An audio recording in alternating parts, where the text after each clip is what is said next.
अध्याय 29। यरूशलेम नगर पर हाय। हाय अरियेल, अरियेल हाय उस नगर पर जिसमें दाऊद छावनी किए हुए रहा। वर्ष पर वर्ष जोड़ते जाओ, उत्सव के पर्व अपने अपने समय पर मनाते जाओ। तो अभी मैं तो अरियेल को संकट में डालूंगा, वहां रोना पीटना रहेगा और वो मेरी दृष्टि में सचमुच अरियेल सा ठहरेगा। मैं चारों ओर तेरे विरुद्ध छावनी करके तुझे कोटों से घेर लूंगा और तेरे विरुद्ध गढ़ भी बनाऊंगा। तब तू गिराकर भूमि में डाला जाएगा और धूल पर से बोलेगा, और तेरी बात भूमि से धीमी धीमी सुनाई देगी। तेरा बोल भूमि पर से प्रेत का सा होगा और तू धूल में से गुनगुना कर बोलेगा।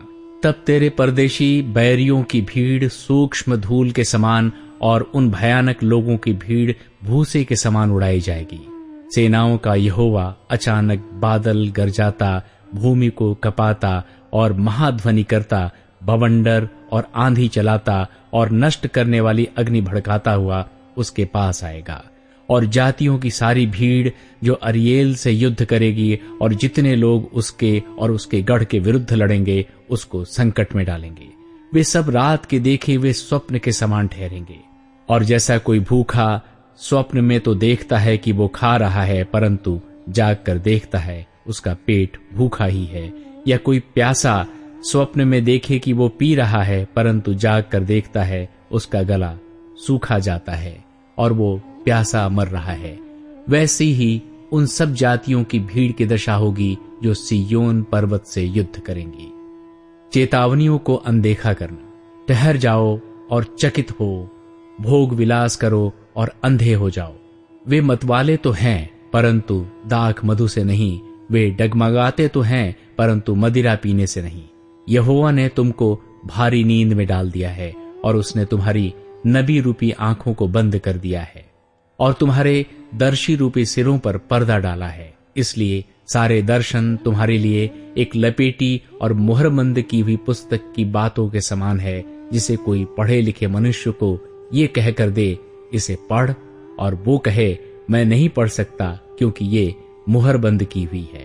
तब वही पुस्तक अनपढ़ को ये कहकर दी जाए, इसे पढ़, और वो कहे मैं तो अनपढ़ हूं। प्रभु ने कहा, ये लोग जो मुंह से मेरा आदर करते हुए समीप आते परंतु अपना मन मुझसे दूर रखते हैं, और जो केवल मनुष्यों की आज्ञा सुन सुनकर मेरा भय मानते हैं, इस कारण सुन, मैं इनके साथ अद्भुत काम वरन अति अद्भुत और अचंभे का काम करूंगा। तब इनके बुद्धिमानों की बुद्धि नष्ट होगी और इनके प्रवीणों की प्रवीणता जाती रहेगी। भविष्य की आशा। हाय उन पर जो अपनी युक्ति को यहोवा से छिपाने का बड़ा यत्न करते और अपने काम अंधेरे में करके कहते हैं, हमको कौन देखता है, हमको कौन जानता है। तुम्हारी कैसी उल्टी समझ है। क्या तुम्हारा मिट्टी के तुल्य गिना जाएगा? क्या बनाई हुई वस्तु अपने कर्ता के विषय कहे, उसने मुझे नहीं बनाया, या रची हुई वस्तु अपने रचने वाले के विषय कहे, वो कुछ समझ नहीं रखता। क्या आप थोड़े ही दिनों के बीतने पर लबानेन फिर फलदाई बारी न बन जाएगा और फलदाई बारी जंगल न गिनी जाएगी? उस समय बहिरे पुस्तक की बातें सुनने लगेंगे और अंधे जिन्हें अभी कुछ नहीं सूझता वे देखने लगेंगे। नम्र लोग यहोवा के कारण फिर आनंदित होंगे और दरिद्र मनुष्य इस्राएल के पवित्र के कारण मगन होंगे, क्योंकि उपद्रवी फिर न रहेंगे और ठट्ठा करने वालों का अंत होगा। और जो अनर्थ करने के लिए जागते रहते हैं, जो मनुष्यों को बातों में फंसाते हैं और जो सभा में न्याय करने वाले के लिए फंदा लगाते और धर्म को व्यर्थ बात के द्वारा बिगाड़ देते हैं, वे सब मिट जाएंगे। इस कारण अब्राहम का छुड़ाने वाला यहोवा याकूब के घराने के विषय क्यों कहता है, याकूब को फिर लज्जित होना न पड़ेगा, उसका मुख फिर नीचा न होगा, क्योंकि जब उसके संतान मेरा काम देखेंगे जो मैं उनके बीच में करूंगा, तब वे मेरे नाम को पवित्र ठहराएंगे। वे याकूब के पवित्र को पवित्र मानेंगे और इस्राएल के परमेश्वर का अति भय मानेंगे। उस समय जिनका मन भटका हो वे बुद्धि प्राप्त करेंगे और जो कुड़कुड़ाते हैं वे शिक्षा ग्रहण करेंगे। अध्याय 30। मिस्र के साथ व्यर्थ की वाचा। यहोवा की ये वाणी है, हाय उन बलवा करने वाले लड़कों पर जो युक्ति तो करते परंतु मेरी ओर से नहीं, वाचा जो बांधते परंतु मेरे आत्मा के सिखाए नहीं, और इस प्रकार पाप पर पाप बढ़ाते हैं। वे मुझसे बिना पूछे मिस्र को जाते हैं कि फिरौन की रक्षा में रहें और मिस्र की छाया में शरण ले। इसलिए फिरौन का शरणास्थान तुम्हारी लज्जा का और मिस्र की छाया में शरण लेना तुम्हारी निंदा का कारण होगा। उसके हाकिम सोवन में आए तो हैं और उसके दूत अब हानेस में पहुंचे हैं। वे सब एक ऐसी जाति के कारण लज्जित होंगे जिससे उनका कुछ लाभ न होगा, जो सहायता और लाभ के बदले लज्जा और नामधराई का कारण होगी। दक्षिण देश के पशुओं के विषय भारी वचन। वे अपनी धन संपत्ति को जवान गधों की पीठ पर और अपने खजानों को ऊंटों के कुबड़ों पर लादे हुए संकट और सकेती के देश में होकर, जहां सिंह और सिंहनी, नाग और उड़ने वाले तेज विषधर सर्प रहते हैं, उन लोगों के पास जा रहे हैं जिनसे उनको लाभ न होगा, क्योंकि मिस्र की सहायता व्यर्थ और निकम्मी है। इस कारण मैंने उसको बैठी रहने वाली रहब कहा है। आज्ञा न मानने वाले लोग, अब जाकर इसको उनके सामने पत्थर पर खोद और पुस्तक में लिख कि वो भविष्य के लिए वरन सदा के लिए साक्षी बनी रहे, क्योंकि वे बलवा करने वाले लोग और झूठ बोलने वाले लड़के हैं जो यहोवा की शिक्षा को सुनना नहीं चाहते। वे दर्शियों से कहते हैं दर्शी मत बनो, और नबियों से कहते हैं हमारे लिए ठीक नबूवत मत करो, हमसे चिकनी चुपड़ी बातें बोलो, धोखा देने वाली नबूवत करो, मार्ग से मुड़ो, पथ से हटो और इस्राएल के पवित्र को हमारे सामने से दूर करो। इस कारण इस्राएल का पवित्र यूं कहता है, तुम लोग जो मेरे इस वचन को निकम्मा जानते और अंधेर और कुटिलता पर भरोसा करके उन्हीं पर टेक लगाते हो, इस कारण ये अधर्म तुम्हारे लिए ऊंची दीवार का टूटा हुआ भाग होगा, जो फटकार गिरने पर हो और वो अचानक पल भर में टूट कर गिर पड़ेगा और कुम्हार के बर्तन के समान फूट कर ऐसा चकनाचूर होगा कि उसके टुकड़ों का एक ठीकरा भी न मिलेगा, जिससे अंगीठी में से आग ली जाए या हौद में से जल निकाला जाए। प्रभु यहोवा इस्राएल का पवित्र यूं कहता है, लौट आने और शांत रहने में तुम्हारा उद्धार है। शांत रहने और भरोसा रखने में तुम्हारी वीरता है, परंतु तुमने ऐसा नहीं किया। तुमने कहा नहीं, हम तो घोड़ों पर चढ़कर भागेंगे, इसलिए तुम भागोगे, और ये भी कहा हम तेज सवारी पर चलेंगे, इसलिए तुम्हारा पीछा करने वाले उससे भी तेज होंगे।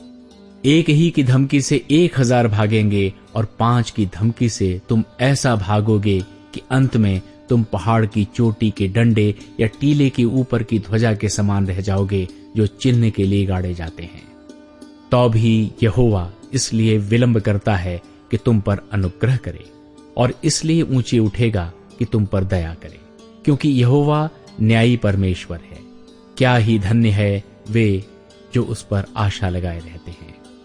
परमेश्वर अपने लोगों को आशीष देगा। हे सिय्योन के लोगों, तुम यरूशलेम में बसे रहो, तुम फिर कभी न रोओगे। वो तुम्हारी दुहाई सुनते ही तुम पर निश्चय अनुग्रह करेगा। वो सुनते ही तुम्हारी मानेगा, चाहे प्रभु तुम्हें विपत्ति की रोटी और दुख का जल भी दे, तो भी तुम्हारे उपदेशक फिर न छिपें और तुम अपनी आंखों से अपने उपदेशकों को देखते रहोगे।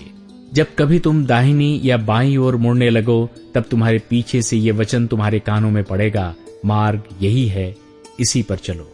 जब तुम वो चांदी जिससे तुम्हारी खुदी हुई मूर्तियां मढ़ी हैं और वो सोना जिससे तुम्हारी ढली हुई मूर्तियां आभूषित हैं अशुद्ध करोगे, तुम उनको मैले कुचले वस्त्र के समान फेंक दोगे और कहोगे, दूर हो। वो तुम्हारे लिए जल बरसाएगा कि तुम खेत में बीज बो सको और भूमि की उपज भी उत्तम और बहुतायत से होगी। उस समय तुम्हारे जानवरों को लंबी चौड़ी चराई मिलेगी और बैल और गधे जो तुम्हारी खेती के काम में आएंगे, वे सूप और डलिया से फटका हुआ स्वादिष्ट चारा खाएंगे।